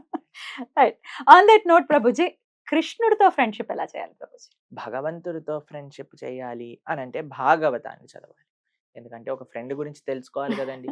ఏమీ తెలియకుండా ఫేస్బుక్ ఫ్రెండ్షిప్ కాదు కదా మనది. ఫేస్బుక్ ఫ్రెండ్షిప్ ఈ రోజు ఉంటుంది, రేపటికి ఉండదు. ఫ్రెండ్షిప్ యాక్సెప్ట్ చేసామా, ఫ్రెండ్ లిస్ట్ లోంచి తీసేసామా, 2 ఆప్షన్స్ ఉన్నాయి. కానీ భగవంతుడితో మనకుండే స్నేహం ఎటర్నల్ స్నేహం. ఇదేదో ఇన్స్టాగ్రామ్ ఫ్రెండ్షిప్, ఫేస్బుక్ ఫ్రెండ్షిప్ కాదు. ఇది ఎటర్నల్ ఫ్రెండ్షిప్, సుహృదం సర్వభూతానాం అని కృష్ణుడు చెప్పాడు. చేయగలమా బెస్ట్ ప్రభుజీ? ఫ్రెండ్. చేయగలం. తప్పకుండా చేయగలం. మరి కృష్ణుడు కూడా మనల్ని ఫ్రెండ్ గా యాక్సెప్ట్ చేస్తారు. 110% యాక్సెప్ట్ చేస్తారు. అఖిల రసామృత మూర్తి అని అంటారు కృష్ణుడు. ఎవరు ఏ విధంగా ఆయనని చేరుకోవాలన్నా సరే ఆయన అలాంటి సంబంధం పెట్టుకుంటారు. జగన్నాథపురిలో జగన్నాథుడికి రఘు అనే ఒక స్నేహితుడు ఉండేవాడు. ఆయనతో ఆటలాడడానికి వెళ్ళేవాడు జగన్నాథుడు. ఒకసారి ఎన్ని ఆటలు ఆడేవాడంటే ఒక పనస చెట్టు పైనకి ఎక్కిచ్చేస్తాడు అనమాట. ఎక్కించేసి ఒరే ఆ పనస పండు నాకు కావాలి తీసుకొని రా అని అంటే, సరే నువ్వు కింద ఉండు, ఎవరైనా వస్తే ఈ తోటమాలు వస్తే నాకు చెప్తురు గాని అని చెప్తే, సరే నేను ఇక్కడ కింద ఉంటా నువ్వు వెళ్ళు అని రఘుని ఎక్కిచ్చేసాడు అనమాట. ఎక్కిచ్చేసి పనస పండు కోసేసరికి కింద లేడు, పారిపోయాడు జగన్నాథుడు. ఆ వేటవాడు వచ్చి వీడిని పట్టేసుకున్నాడు అనమాట. పట్టేసుకొని జైల్లో పడేస్తారు. జైల్లో పడేస్తే ఆ రాజుగారు అంటారు, నువ్వు నా తోటలో నుంచి ఎలా నువ్వు దొంగతనం చేయొచ్చు అని అంటే, అప్పుడు ఆయన అంటాడు, నేను చెప్పలేదు, ఈ జగన్నాథ్ నన్ను ఎక్కమన్నాడు, నేను ఎక్కాను అని అంటే, జగన్నాథ ఏంటి అబద్ధాలు ఆడతావు అంటే, జగన్నాథుడు ఆ రాజుగారి కల్లోకి వచ్చి, ఇంకోసారి ఇలాంటి పనులు చేసావు అనుకోండి నీకు ఎటువంటి గదులు ఉండవు, ఫస్ట్ నా స్నేహితుడిని వదిలేసేవాడు, నేను చెప్పాడు కాబట్టి చెట్టు ఎక్కాడు అని జగన్నాథుడు స్వయంగా రాజుకు ఉపదేశం చేశారు. ఆ రఘు అనే స్నేహితుడికి ఎప్పుడైతే ఒంట్లో బాలేదో జగన్నాథుడు వెళ్ళి స్వయంగా కాళ్ళు పట్టి తర్వాత ఆయనకు సేవ చేస్తాడు. ప్రేమ, నిస్వార్థమైన ప్రేమ. బృందావనంలో ఎంతమంది భక్తులకి స్నేహితుడుగా, ఎంతమంది భక్తులకి అయోధ్యలో రాముడు స్నేహితుడుగా దర్శించిన వృత్తాంతాలు ఎన్నో ఉన్నాయి. కాబట్టి మనం భగవంతుణ్ణి ఏ విధంగా భావిస్తే ఆ విధంగా మనతో రెసిప్రొకేట్ అయ్యే శక్తి ఉంటుంది. కానీ మనం చేయాల్సినవి ఏంటి అంటే భగవంతుడి గురించి తెలుసుకోవటం. ఎలా తెలుసుకుంటాం? భగవద్గీత, భాగవత మాధ్యమంగా భగవంతుడి యొక్క సేవ చేయటం, ఆరాధన, ఆలయంలో ఉండే శ్రీమూర్తులకి, మన ఇంట్లో ఉండే విగ్రహానికి ఆరాధన చేసుకోవడం. 3, భగవంతుడికి ఇష్టమైనవి చేయడం. ఇప్పుడు ఒక ఫ్రెండ్ అన్నాడు అనుకోండి, ఫ్రెండ్కి ఇష్టమైన పనులన్నీ చేయడానికి ప్రయత్నిస్తూ ఉంటాం. భగవంతుడికి ఇష్టమైనది ఏంటి? గో సంరక్షణ, గో సేవ. ఇలా భగవంతుడితో ప్రేమలో పడటం. కాబట్టి ఆ భగవంతుడిని ప్రేమించడానికి ఉండే సాధనాలన్నీ కూడా మనం ఫైండ్ అవుట్ చేసి వాటిని మనం ఉపయోగించుకోవాలి. రైట్. ప్రేమించే ఈ ప్రక్రియలో ఒకవేళ నిజంగానే డీపర్ గా వెళ్ళి కృష్ణ కృష్ణ ప్రతి విషయంలోనూ కృష్ణుడిని తలుచుకునే పరిస్థితి ఉంటే కనుక ఇక అన్ని పరిస్థితుల్లో ఆయన గుర్తుకు రావటం తప్ప ఒప్ప? అన్ని అంటే అన్ని. మేము మొన్న ఒక దగ్గర ప్రవచనం చేస్తున్నప్పుడు ఒక విషయం అడిగాను. ఎంతమంది మీ జీవితాలలో వచ్చే సుఖాలు రాముడి దయ అని అనుకుంటున్నారు అని అంటే చాలా మంది చేతెత్తారు.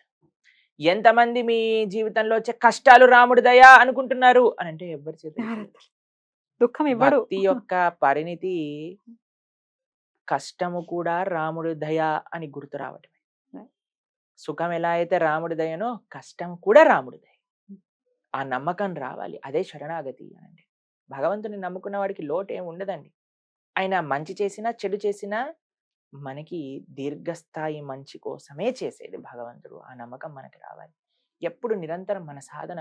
అందరు అడిగేవారు అనమాట, కృష్ణ నీకు అర్జునుడు అంటే ఎందుకు అంత ఇష్టం? ఎప్పుడు అర్జునుడు పక్కన వెళ్ళిపోతావు, అర్జున్ అక్కడ ఉంటే అక్కడికి వెళ్ళిపోతావు, ఇక్కడ ఉంటే అక్కడికి వెళ్తావు, అర్జున కింద ఉండి సేవ చేస్తుంటావు అని అంటే అందరినీ టెంట్కి తీసుకెళ్తారు. అర్జునుడు మొత్తం దెబ్బలతో ఒళ్ళంతా హూనం అయిపోయి పడుకున్నారన్నమాట.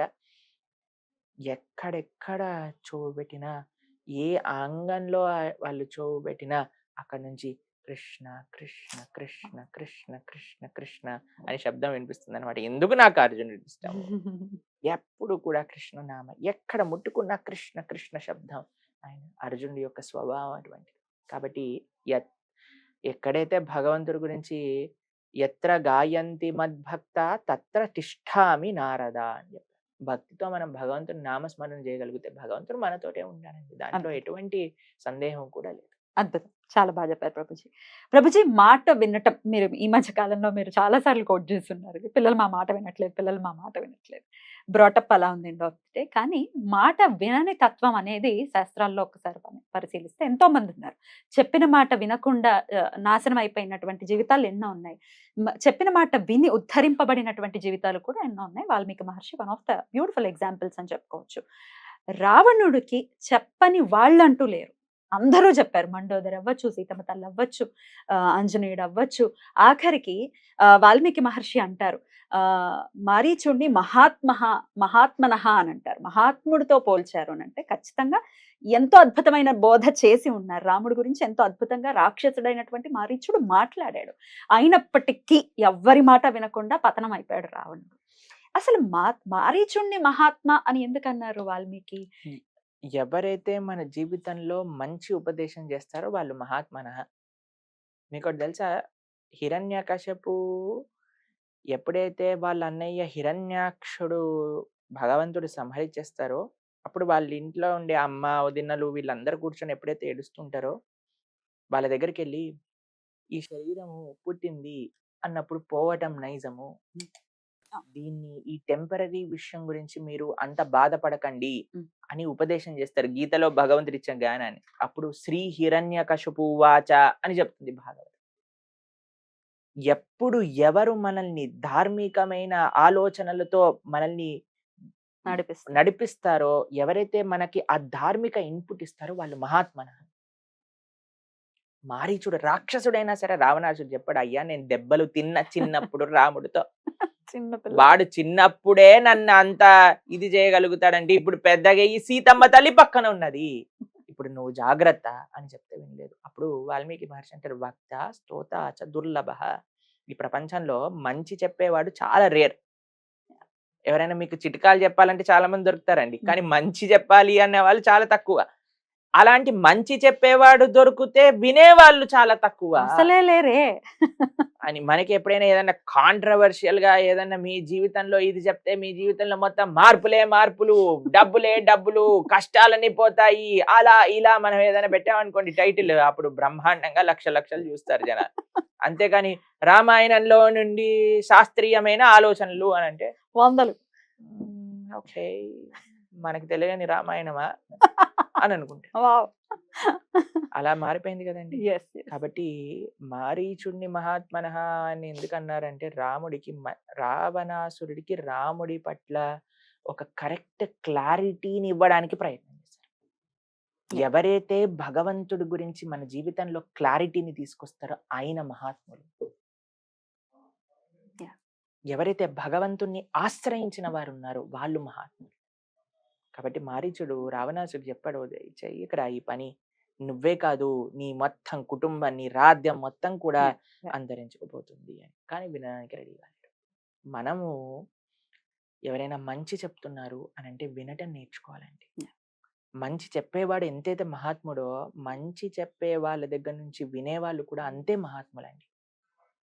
మన జీవితంలో మనం మారాలి అని అంటే మంచి విషయాలు వినాలి. There is no other way out. వినని రావణాసుడు ఏమయ్యాడో మనం చూసాం. Yeah.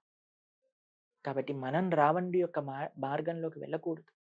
మనం మన అహంకారాన్ని పక్కన పెట్టి వినయంతో మంచి చెప్పే వాళ్ళ నుంచి వినటమే మన సనాతన ధర్మము.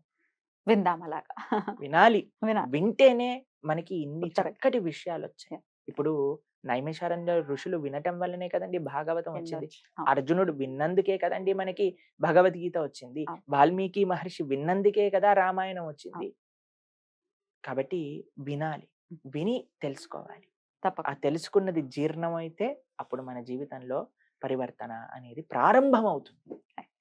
అనాయాసైన మరణం, వినా దైన్యైన జీవితం, ఇది అందరికీ తెలుసు, వింటూనే ఉంటాం.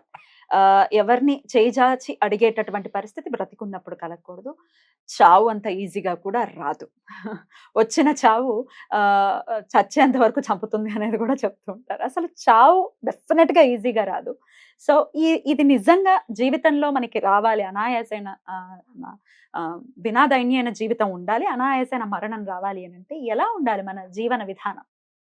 ఇది కేవలం అడగటం వల్ల రాదు. అడగటం వల్ల రాదు. మనం ఏదైతే ఆచరిస్తామో దాని ప్రతిఫలంగా ఉంటుంది. ఆ. మీరు ఎవరిని ఎప్పుడు అడగకుండా జీవించాలి అని అంటే ఉన్న దాంట్లో పెట్టడం నేర్చుకోవాలి. నాకు, నాది, నా పిల్లలకి, నా వాళ్ళకి దాచుకోవటం నేర్చుకున్నవాడు మరి జన్మలో అడుక్కోక తీరదు. అడుక్కుంది కదా. అంతే కదా. బాబాయ్. భగవంతుడు ఇచ్చిన శక్తిని, భగవంతుడు ఇచ్చిన ఐశ్వర్యాన్ని మీరు కష్టపడ్డారు తప్పకుండా, నో ప్రాబ్లం. కానీ ఇచ్చే బుద్ధి ఒకటి ఉండాలి మనకి. Earn with integrity and spend with compassion అంటారు మా గురువుగారు. ఆ. ఎర్న్ విత్ ఇంటిగ్రిటీ, నిజాయితీతో సంపాదన చేయండి. ఏది కూడా ఇప్పుడు చూడండి నిజాయితీ లేదు. ఎక్కడ కూడా అక్రమంగా ఎలా మనకి ఇది చేయాలి, టాక్సేషన్ లో ఎలా మనం కటింగ్ చేయొచ్చు, ఇలా ఎవరిని మోసం చేయొచ్చు, ఇలా గవర్నమెంట్ ఎలా మోసం చేయొచ్చు, ఎదుటి వాడిని ఎలా మోసం చేయొచ్చు, ఇలా మోసం చేసి సంపాదించే సంపాదన రేపటి రోజున మనకి దానికి 100 రెట్లు మన నుంచి పీకేస్తుంది. ఏదో ఒక విధంగా ఒక ఆరోగ్యరీత్యా గానీ, ఏదైనా అవ్వచ్చు. There is no name for it. ఇలానే అవుతుంది అని చెప్పలేం. కానీ నీ దగ్గర ఉండదు. కానీ నువ్వు ఇచ్చే దానం ఏదైతే ఉందో అది ఎప్పటికి ఉంటుంది. ఇప్పుడు అక్షయ తృతీయ వస్తుంది. అందరూ బంగారం, బంగారం, బంగారం కొనుక్కోవాలి. ఇంతేనా కొనుక్కోవాలి, ఇంతేనా కొనుక్కోవాలి అని అందరూ బంగారాన్ని ఏమన్నారో తెలుసా అండి? కలి స్వరూపం. కలి ఉండే ఒక ఉన్నారు. ప్రదేశం బంగారం. అంటే ఎమోషన్ అయిపోయింది మీకు ప్రభుజీ. కలి అక్షయం అవుతుంది మీ ఇంట్లో బ్రహ్మాండంగా. కానీ మీ నేను నెత్తిపైన కలిపురుషుడు డాన్స్ చేస్తాడు. అక్షయ తృతీయ రోజు బంగారం కొన్నారంటే గుర్తుపెట్టుకోండి. ప్రభుజీ మీరంటే సన్యాసాశ్రమంలో ఉన్నారు. మీకు అవసరం లేదు. కానీ బంగారం గోల్డ్ అవసరం పర్వాలేదు. నేనేమి బంగారం షాపుల వాళ్ళని, బంగారం కొనుక్కునే వాళ్ళని తప్పనట్లే. అక్షయ తృతీయ రోజు కొనుక్కోవద్దు కొనుక్కోవద్దు. అంటున్నా. అదొక అక్షయ మార్కెటింగ్ తృతీయ రోజు స్ట్రాటజీ. ఏం చెయ్యాలి అని అంటే దానం ఇవ్వాలి. ఏం దానం అక్షయ ఇవ్వాలి? తృతీయ రోజు సేవ చేయాలి. ఎలా? ఏం దానం ఇవ్వాలి? ఇప్పుడు ఏ సేవ మీకు ఒక విషయం చెప్తాను. మా ఆలయంలో హ్మ్. ఇప్పుడు మేము భగవంతుడికి ఈ అక్షయ తృతీయ మొదలుకొని 21 రోజులు చందనోత్సవం చేస్తారన్నమాట. ఎందుకంటే ఇప్పుడు వేడి పెరిగిపోయింది కదండి. భగవంతుడికి చందనం ఏదైనా ఆలయానికి వెళ్ళి ఎక్కడైతే ఈ చందనోత్సవాలు జరుగుతున్నాయో అక్కడ అటువంటి సింహాచలంలో సింహాద్రి జరుగుతుంది. నుంచి అన్ని భగవద్ ఆలయాలలో జరుగుతుంది ఈ చందనోత్సవం అనేది. అక్కడికి వెళ్ళి చందనం మీకు అయ్యా మేము డబ్బులు ఎందుకు ఇవ్వాలి, మేము శక్తిని ఇస్తాం, పోయి ఒక గంట సేపు చందనాన్ని రుద్దండి ప్రతిరోజు. ఎవరొద్దన్నారు? డబ్బులే కావాలని ఎవరు అడగట్లేదండి. సేవ చేయండి. అక్షయ తృతీయ రోజు మీరు చేసే సేవ, మీరు ఇచ్చే దానము, మీరు ఒకళ్ళకి దానం ఇచ్చారనుకోండి అక్షయ తృతీయ రోజు ఎప్పటికీ మీరు దానం ఇచ్చే స్థితిలో ఉంటారు. అద్భుతం. ఏం ఎప్పటికీ దానం దానం ఇవ్వాలి? ఇచ్చే స్థితిలో ఉంటారు. ఏదైనా అండి. ఏదైనా మన శక్తి. భగవత్ సంబంధమైన ఏదైనా మనం దానం ఇవ్వడానికి ప్రయత్నం చేయాలి. అన్నిటికంటే గొప్పది భగవంతుడికి ఇవ్వటం. హ్మ్. ఆలయంలో సేవకి ఇవ్వండి, గోవుల యొక్క సేవకి ఇవ్వండి, చందనం యొక్క సేవకి ఇవ్వండి, అన్నదానం చేయండి, ఏదో ఒకటి చేయండి. కానీ ఇవ్వటం నేర్చుకోండి. ప్రతిరోజు ధన్తేరస్ వచ్చిందంటే కొనుక్కోవాలి, అక్షయ తృతీయ కొనుక్కోవాలి, ఇది రోజు ఇది చేయాలి. ఎప్పుడు నీ గురించి ఆలోచించడం పక్కన పెట్టు. నీ గురించి ఆలోచించడం మర్చిపోయినప్పుడే నువ్వు సుఖంగా ఉంటావు. ఇది జీవిత సత్యం. నీ గురించి పక్కన పెట్టి అందరి గురించి ఆలోచిస్తే అందరూ బాగున్నారనుకోండి, వాళ్ళిచ్చే ఆశీర్వాదాలతో మనం ఎందుకు బాగుండమండి? యాహ్! అవును ప్రభుజీ. కాబట్టి ఇలా ఆలోచన చేయడం ప్రారంభం చేయాలి జనాలు. రైట్. కాబట్టి మనం మాట్లాడుకుంటున్నట్టుగా అందరినీ మనం సర్వ్ చేసే ఒక మూడ్ అండ్ మెంటాలిటీ మనకుండాలి. కాబట్టి ఆ భావన మన లోపల ఎంత మంచిగా ఉంటే, నాది, నాది, నాకు అనే భావన పక్కన పెట్టి ఎంత మనం ఇవ్వగలిగితే అప్పుడు అంతా మనకి ఆ స్థితి వినాదైన్యైన రాయదు. జీవితం ఉంటుంది. వినాదైన్యైన జీవితం ఉంటుంది. ఎంత నువ్విస్తే అంత వినాదైన్యైన జీవితం ఉంటుంది. ఇంకో విషయం చెప్తాను. అనాయాసంగా. అనాయాసైన మరణం. అది ఇది ఎలా వస్తుంది? ఎవ్వరి చేతుల్లో లేదండి. మీకో విషయం తెలుసు. మనకిప్పుడు ఏం కావట్లేదు కదా! మనం ఏం చేసినా బ్రహ్మాండంగా ఉంటున్నాం. కానీ ఒక్కసారి ఏదైనా రోగంతో, క్యాన్సర్‌తో కానీ, బ్రెయిన్ స్ట్రోక్‌తో కానీ, హాస్పిటళ్ళల్లో ఐసీయూల చుట్టూ తిరుగుతూ, కష్టపడుతూ, దీనికంటే చావు బెటర్ అని అనుకుంటూ బెడ్ సోర్స్ వచ్చేసి వాళ్ళని కూర్చోలేక, అటు తిప్పలేక, ఇటు తిప్పలేక, తినలేక, అందరూ వీడు పోతే బావుండు అని వాళ్ళ కోసం వాళ్ళని వీడికి సేవ చేయక మనం భరించలేకపోతున్నాము అనే ఆ మాటలన్నీ వింటూ నరకాన్ని అనుభవించటము అది మనకి వద్దు అన్నప్పుడు మనం ధార్మికంగా ఈ రోజు నుంచి ఉండటం ముఖ్యం. You cannot be exempted. కానీ మనం ఇప్పుడు నాకేం కావట్లేదు కదా! నేను విచ్చలవిడిగా ఉంటాను. అవన్నీ సమపైపోయి చచ్చే ముందు మనకి ఇచ్చాడనుకోండి దేవుడు. అమ్మ బాబోయ్! అప్పుడు మనం ఏం చేయాలి? ఇచ్చాడు అశ్వత్థామకి. ఇప్పటికే ఉన్నాడు. ఎవ్వరికీ కూడా హ్మ్. దే ఇప్పుడు చూడండి భగవంతుడి యొక్క లాస్‌కి హ్మ్. ఎవ్వరు ఎగ్జంప్షన్ కాదు. యాహ్! ఈ గవర్నమెంట్‌ని మనం చీట్ చేయగలం. ఈ ప్రపంచంలో ఉండే లాస్‌ని చీట్ చేయగలం. భగవంతుడి యొక్క లాస్‌ని చీట్ చేయలేం. ఎందుకంటే ఆయన ఎప్పుడు పరమాత్మగా లోపల నుంచి చూస్తున్నారు కదా! బయట అంటే కెమెరాని మూసేయొచ్చు. మీరు లోపల ఉన్నవాడిని ఎలా మూస్తారు? మూసేస్తే నువ్వు మూసేస్తావు. నీదైపోతుంది. కాబట్టి we have to be extremely yeah! Careful. Yeah! అందుకే ఈ ప్రార్థన ఎందుకొచ్చింది అంటే ఇది ఎందుకు చెప్పుకునేవారు? ఇది ఎప్పుడు చెప్తుండేవాళ్ళు తెలుసా అండి? దానం ఇస్తూ చెప్పేవారు. హ్మ్. ధర్మం చేస్తూ ఈ ప్రార్థన చేసేవారు. ఈ అయ్యా నేను ఇలా ఈ ధర్మాన్ని చేస్తున్నాను. ఈ పూజను భగవంతుడి దగ్గరికెళ్ళి అయ్యా ధార్మికంగా ఉంటున్నాను కాబట్టి ఇది వాళ్ళు ఆశించరు. ఏమో ఇలా చెయ్యొచ్చేమో అని. కాబట్టి మనం ఏం చేయకుండా విచ్చలవిడితనంగా ఇప్పుడున్నాం అనుకోండి, ఈ 2 మళ్ళీ మనం అనుభవించాల్సొస్తుంది. కాబట్టి ఈ విషయంలో జాగ్రత్తగా ఉండాలి. అందరం మనకిప్పుడు సమ్మర్ హాలిడేస్ అని అనుకుంటున్నాం. కాబట్టి ఈ సమయాన్ని మనం మంచిగా వెచ్చించి, మంచి విషయాలు వినటంలో, మంచి ఇన్వెస్ట్‌మెంట్ ఆలయానికి వెళ్ళటం, గోశాలకెళ్ళటం, సేవ చేయటము, ఏంటి అసలు మన కల్చర్‌ని తెలుసుకోవటము, అలా మనం కానీ ఉండగలిగితే ఐ థింక్ మనందరం రైట్ ట్రాక్ లో ఎంతగా వెళ్తే అంత సొసైటీ కూడా మంచిగా మారుతుంది and change comes with us. Yeah. కాబట్టి లెట్ us ఆల్ చేంజ్. మనందరం మంచిగా చేంజ్ అవుతూ మంచి మార్గంలో వెళ్ళాలి. ఆ మంచి మార్గంలో మీరు ప్రయాణించడానికి కావాల్సిన శక్తి అంతా సీతారాములు మీకు ఇవ్వాలి అని ఆ భగవంతుడి యొక్క శ్రీచరణాలకు ప్రార్థన చేస్తూ హరే కృష్ణ. ప్రభుజీ, ఓదార్పు అనేది ఖచ్చితంగా ఒక మనిషికి ఖచ్చితంగా ఇవ్వాలి. శోకంలో ఉన్న మనిషికి ఖచ్చితంగా ఆయన బ్రెయిన్ పనిచేసేటటువంటి పరిస్థితి ఉండదు. ఎందుకంటే శోకం అంతలా కమ్మేస్తుంది. మనం పురాణాల్లో కూడా చూసుకుంటే శోకంలో ఉన్న ఆంజనేయుడు కూడా సూసైడ్ చేసుకోవడానికి రెడీ అయిపోయారు. అలాగే శోకంలో ఉన్న సీతమ్మ తల్లి కూడా ఆ పుష్పక విమానాన్ని ఎక్కించేసి ఇదిగో చనిపోయారు అని రామలక్ష్మణుల బాడీస్ ని చూపించడం, ఇట్లా మాయా రామలక్ష్మణుల్ని చూపించడం రావణుడు, తద్వారా శోకంలో మునిగిపోయినటువంటి సీతమ్మ తాను కూడా ఉరిపోసుకునేటటువంటి పరిస్థితి ఉన్నప్పటికీ రాక్షసి అయిన త్రిజట ఓదార్పు సీతమ్మ తల్లికి కొండంత బలాన్ని ఇచ్చింది. ఇలా ఒక మనిషిని ఓదార్పుని ఇచ్చేటటువంటి పరిస్థితి ఆ ప్రవృత్తి మనిషిలో లేకుండా పోతుంది. బాగా అయింది, వీడికి కష్టం వచ్చింది, బాగా అయింది, వీడికి అవ్వాల్సిందే అని చెప్పి ఈ క్రూరత్వం బాగా వస్తోంది. ఇది ఎందువలన? అలాగే ఆ త్రిజట వృత్తాంతాన్ని కూడా వివరంగా మీ మాటల్లో ప్రభుజీ. మనకి రామాయణము మన జీవితానికి ఎంతో దగ్గరది. మన జీవితంలో ఉండే సంఘటనలే రామాయణం నుంచి మనం చూడగలుగుతాం. అవును. We can relate to Ramayana. Yeah. కానీ రామాయణంలో ఏ ఏ సంఘటనలో వాళ్ళు ఏమి చేశారు అనేది నెక్స్ట్ స్టెప్. దాన్ని ఆలోచించి జీవితంలో ఆచరించడం. Hmm. ఇప్పుడు హనుమకి ఒక క్షణం అనిపించింది, డిప్రెస్డ్ గా ఫీల్ అయిపోయారు. Yeah. ఏమనుకున్నారు? ఆ రాముడు ఇచ్చిన సేవ గుర్తొచ్చింది మనసులో. Hmm. సెల్ఫ్ మోటివేటెడ్ అయిపోయారు. ఎందుకు? రాముడిని గుర్తు తెచ్చుకొని, భగవంతుని గుర్తు తెచ్చుకొని. మొన్న మేము ఒక దగ్గర ఉన్నప్పుడు మమ్మల్ని అడిగారనమాట ఆస్ట్రేలియాలో, ప్రభుజీ కొంతమంది మనకి హెల్ప్ చేస్తాము కానీ వాళ్ళు మనల్ని మర్చిపోతారు మనం చేసిన హెల్ప్, మళ్ళీ చేయాలనిపించదు, ఎలా మనం మోటివేట్ ఎలా అవ్వాలి మళ్ళీ హెల్ప్ చేయడానికి అని అన్నారు అనమాట. అయితే నేను అన్నాను, భగవంతుని గుర్తు తెచ్చుకో. మనకి ఎన్నిసార్లు హెల్ప్ చేశాడో ఎన్నిసార్లు మర్చిపోయాం మనం. అయినా సరే మళ్ళీ చేస్తున్నాడు కదా. God gives and forgives, we get and forget. కాబట్టి నేను అన్నాను, ఎవరిని ప్రపంచంలో కాదు దేవుడి గురించి ఆలోచించు. నువ్వు ఎన్నిసార్లు దేవుడిని అడిగావు, ఎన్నిసార్లు మర్చిపోయావు ఆయన చేసింది అని అంటే, ప్రభుజీ కరెక్టే ప్రభుజీ, ఇది బెస్ట్ మోటివేషన్ ప్రభుజీ అని అన్నారు అనమాట. కాబట్టి ఏ సిచ్యువేషన్ లో ఉన్న సీతమ్మ తల్లి ఏం చేసింది? పాపం కష్టం, సీతమ్మ తల్లికే బాధ వేసింది. కానీ ఎప్పుడైతే ఆ రాముడి యొక్క కథను హనుమ వినిపిస్తాడో అప్పుడు మళ్ళీ ఆవిడ ఒక ఇంథూజియాస్టిక్ గా అయిపోతుంది. ఒక ఆ శోకం మొత్తం కూడా పోతుంది.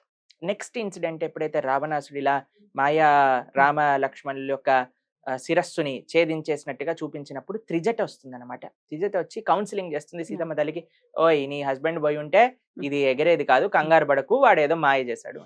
మీకు ఒక విషయం తెలుసా అండి, భగవంతుణ్ణి కానీ నమ్ముకుంటే మనము ఏ సిచ్యువేషన్ లో ఏ పరిస్థితిలో ఉన్న వాళ్ళమైనా సరే God sends us the help. రాక్షసుల నుంచి అయినా కూడా ఎక్కడున్నా సరే ప్రపంచంలో. మొన్న మేము మాట్లాడుతున్నప్పుడు మేము కొంతమంది మాట్లాడుతుండారు, మీరు ఆస్ట్రేలియాలో ఉంటూ ఇలా మీకు ఎట్లా తెలిసింది భగవంతుడి గురించి, మీరు డివోటీస్ ఎలా అయ్యారు అన్నప్పుడు వాళ్ళ స్టోరీస్ వింటే ఐ వాస్ సో ఎక్సైటింగ్ అనమాట. ఒకళ్ళు చెప్పారనమాట, జగన్నాథ్ ధామ్ ప్రభు అని. సో ఆయన 12th స్టాండర్డ్ లో ఉన్నప్పుడు వాళ్ళ అమ్మగారు ఒక బుక్ యొక్క ప్రింట్అవుట్ వాళ్ళ ఇంట్లో షెల్ఫ్ లో పెడితే ఏదో క్యాజువల్ గా బోర్ కొడుతుంది అని బుక్ తీసి చదువుకొని ఆయన డివోటీ అయిపోయారు. కాబట్టి ఎప్పుడు భగవంతుడు ఏ విధంగా హెల్ప్ ని మనకి ఇస్తారో తెలియదండి. We just have to accept his help. ఏ విధంగా మనకి ఇప్పుడు సీతమ్మ తల్లి రామాయణం విని మోటివేషన్ తెచ్చుకుంది, తనకు వచ్చే బాధని మొత్తం పోగొట్టుకుంది. హనుమ రామ సేవ పైన దృష్టి పెట్టి రాముడి యొక్క ప్రేమను మనసులో తలుచుకొని ఆ శోకం నుంచి బయటపడ్డాడు. ప్రభుజీ, ఇందాక నేను అడిగిన ప్రశ్న, ఓదార్చటానికి కూడా కరువైపోతున్నారు మనుషులు. అంటే రెడీగా లేరు, కష్టంలో ఉన్నారంటే బాగైంది అనే థాట్ ప్రాసెస్ ని పెంపొందించుకుంటున్నారు కావాలని. మనకు కూడా వస్తుంది కదా, అలా ఓదార్చని వాడికి కూడా కష్టం వస్తుంది కదా. రాక్షసి అయిన త్రిజట కూడా ఓదార్చడానికి ప్రయత్నించింది. మనం కానీ ఓదార్చలేకపోయాం అనుకోండి, రాక్షసుల కంటే నీచమైన వాళ్ళం అన్నట్టు. వేరే వాళ్ళ యొక్క ఏమంటాం పుండు పైన కారం జల్లటం కానీ మనం నేర్చుకున్నాం అనుకోండి, మనకి ఆ పుండు 1000 రెట్లు నొప్పి మనకు వచ్చినప్పుడు వస్తుంది. మనం ఎంతైతే వేరే వాళ్ళ పుండు పైన కారం జల్లామో వీళ్ళు నాణ్యమైన గుంటూరు మిర్చి పౌడర్ మన పైన జల్లుతారు. వాట్ గివ్స్ కాబట్టి around that comes up. We have to be ready for it. కాబట్టి మీరు ఇప్పుడు ఏదో మజా వేరే వాళ్ళ కష్టాలు చూసి మనం ఏదో ఆనందంగా ఉన్నాము అని అనుకున్నంటే that is time is not separate. మీ టైం ఆ స్థితిలోకి వెళ్ళడానికి ఆ క్షణం నుంచి స్టార్ట్ అయింది అన్నట్టు. రైట్.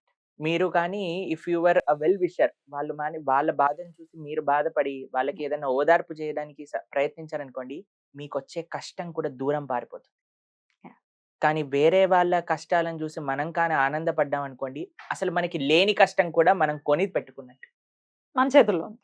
కాబట్టి we have to be very careful. ఒకళ్ళకి మనుష్య జన్మ వచ్చినాక కనీసం మాట సహాయం చేయడానికైనా ప్రయత్నం చేయాలి. Yeah. వేరే వాళ్ళని మంచి మార్గంలో ఒక ఉత్సాహాన్ని పెంపొందించటంగా మాట్లాడటం అనేది మానవుడి యొక్క నైతిక విలువ. అది అందరం కూడా తప్పకుండా చేయాలి. ప్రభుజీ, పీస్ అనేది లేదు. ఎవరి జీవితంలో చూసినా ఉరుకుల పరుగుల జీవితమే తప్ప, చాలా మంది కాల్స్ చేస్తూ ఉంటారు నాకు. ఆర్థికపరమైన ఇబ్బందులు ఉన్నాయి అనేది ఒక సెట్ ఆఫ్ ఆడియన్స్ అయితే, మా దగ్గర డబ్బు ఉంది, అన్నీ ఉన్నాయి, కానీ మనశ్శాంతి లేదు అని అంటూ ఉంటారు. పీస్ ఎలా వస్తుంది జీవితంలోకి? ఇంత మార్కెట్లో ఇంత పీస్ దొరికితే ఎంత బాగుంటుంది బాగుంటుంది చెప్పండి. కదా. కానీ అలా దొరకదు. We have to take responsibility of our lifes. ఎప్పుడైతే మన జీవితానికి మనం బాధ్యత తీసుకుంటామో అప్పుడు పీస్ వస్తుంది. ఏ విధంగా బాధ్యత అంటే, మనం ఏం చెయ్యాలి, ఏం చేయకూడదు, దేనికోసం బ్రతకాలి, దేనికోసం బ్రతకూడదు, ఏది మన జీవితంలో ప్రయారిటీ, ఏది ప్రయారిటీ ఉండకూడదు, ఇది కానీ మనం అర్థం చేసుకున్నాం అనుకోండి, we will be always peaceful. అది చెప్పేది ఎవరు అని అంటే, అది చెప్పేది శాస్త్రం.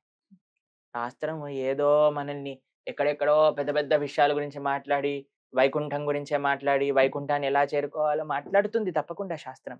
దాంతోపాటు నీ జీవితంలో నీకు మనశ్శాంతి ఎలా కలుగుతుంది అనేది చెప్పేది కూడా శాస్త్రమే. సవై పుంసాం పరోధర్మో యతో భక్తిరథోక్షజే అహైతుకి అప్రతిహత యయాత్మ సుప్రసీదతే. మీరు అంటున్నారు కదా పీస్, మైండ్కి ఆత్మకి పీస్ కావాలి అని అంటే ధర్మాన్ని ఆచరించడం, భగవంతుడి యొక్క సేవగా మనం మన జీవితం యొక్క మార్గం it should take to this way అన్నమాట. ప్రపంచంలో ఎంతో మందికి ఎన్నో ఉండొచ్చు, కానీ ఈ ఆధ్యాత్మికత, ఇప్పుడు చూడండి, ఒక 100 ఫ్లోర్ల బిల్డింగ్ కట్టి ఫౌండేషన్ లేదని తెలిసింది అనుకోండి, ఏముంటుంది? ఎవరైనా వెళ్తారా లోపలికి? ఎప్పుడు వెళ్ళిపోతుందో తెలియదు, ఎప్పుడు కూలిపోతుందో తెలియదు. అలా తయారయ్యే మన జీవితాలు. అంత బ్రహ్మాండంగా సక్సెస్ఫుల్ గా ఉన్నాం, ఫౌండేషన్ లేదు. కాబట్టి ఏ భౌతికమైన ఫెసిలిటీ కూడా పీస్ని ఇవ్వదు. మన సొంతంగా పీస్ ఇస్ ఇన్నర్, లోపల ఉన్నది మనం వెతికి తెచ్చుకోవాలి. అదే భగవంతుని తెలుసుకోవటము అనే ఒక మార్గం. ఇది కానీ మనం తెలుసుకోగలిగితే, ఇలా కానీ మనం ఉండగలిగితే, we will definitely be peaceful. ముందు ఫస్ట్ స్టెప్ పురాణాల గురించి తెలుసుకోవటం మొదలు పెట్టచ్చా? పురాణం గురించి కాదండి, ఫస్ట్ స్టెప్ ఎలా స్టార్ట్ చేయాలి? భగవద్గీత నుంచి. భగవద్గీత గీత తెలుసుకున్నాం అనుకోండి, ఎందుకంటే ప్రతి వస్తువుకి ఒక మాన్యువల్ ఉన్నట్టుగా మన మానవ శరీరానికి మాన్యువలే భగవద్గీత. ఎవరైనా సరే రిలీజియన్స్ కి అతీతంగా ఎవరు భగవద్గీతని ఆశ్రయించినా వాళ్ళకి ఆన్సర్స్ దొరుకుతాయి. Don't see as a religious book, see as manual of life. కాబట్టి దీన్ని కానీ మనం వినగలిగితే, దీన్ని కానీ మనం అధ్యయనం చేయగలిగితే, we will get all answers in life. Beautiful, beautiful. Prabhuji, one last question. ఇప్పుడు ఎలక్షన్స్ డ్రామా అనేది నడుస్తుంది, ఏమైనా చూస్తూ ఉంటారా? దీనికి సంబంధించి తెలుసుకునే ప్రయత్నం నేను ఎలక్షన్స్ డ్రామా అనటం కంటే ఎలక్షన్స్ ధర్మ అనటం ఇష్టపడతాను. ఓకే, ధర్మాదేనా? అంత ధర్మబద్ధంగా జరుగుతుందా? ధర్మబద్ధంగా జరుగుతుంది కాదు, మనము కానీ రెస్పాన్సిబుల్ గా బిహేవ్ చేస్తే ఈ ఎలక్షన్స్ లో ధర్మాన్ని స్థాపించగలము. ఎందుకంటే రాజు ధార్మికంగా ఉండాలి, ధర్మం కోసం నిలబడేవాడయి ఉండాలి. అలాంటి మంచి చాయిస్ కానీ మనం చేసుకుంటే మన దేశము, మన రాష్ట్రము, మన ధర్మము అన్నీ బర్దిల్లుతాయి. అంతేకాని మీ పొట్ట కూటికి కోసం నాకెవడు డబ్బులు ఇస్తాడు, నాకేమి చేస్తాడని మాత్రమే ఆలోచిస్తే దేశాన్ని అమ్మే వాళ్ళు కూడా రావచ్చు. దేశాన్ని అమ్మటం అంటే, దేశం అంటే మట్టి కాదు, దేశం అంటే ప్రజలోయ్ అన్నట్టుగా, ప్రజలు అని అంటే మనుషులు కాదు, వాళ్ళు ఆచరించే ధర్మము. కాబట్టి ఈ నా చేతులు జోడించి మేము చేసే ప్రార్థన, ఈ ఎలక్షన్స్ లో ప్రతి ఒక్కళ్ళు కూడా మీ ఓటు హక్కుని వినియోగించుకోండి. రెస్పాన్సిబుల్ సిటిజన్స్ ఆఫ్ ఇండియాగా మీరందరూ ఆ, ఆలోచించి ఈ దేశానికి ఈ ధర్మానికి మంచి చేసే వాళ్ళని ఎన్నుకుంటారు అని ఆ, మేము ఆశిస్తూ మీకు ఆ విధంగా ఒక ప్రేరణ భగవంతుడు ఇవ్వాలి అని, ఒక ధార్మికమైన వ్యక్తులు, ధర్మం కోసం నిలబడే వ్యక్తులు మళ్ళీ మనకి ఈ దేశంలోకి రావాలి అని ప్రార్థన చేస్తూ హరే కృష్ణ. థ్యాంక్ యూ ప్రభుజీ, చాలా అద్భుతంగా మీ సమయాన్ని మాకు ఇచ్చి ఎన్నో మంచి మంచి విషయాల్ని మాకు తెలియజేశారు. మరొక్కసారి కృతజ్ఞతలు ప్రభుజీ. మీరు ఎప్పుడున్నా ఇలాగే మాకు సమయం ఇవ్వాలని మరొక్కసారి మీకు మనవి చేస్తూ కృతజ్ఞతలు ప్రభుజీ. హరే నమస్తే. కృష్ణ, నమస్కారం. నమస్తే.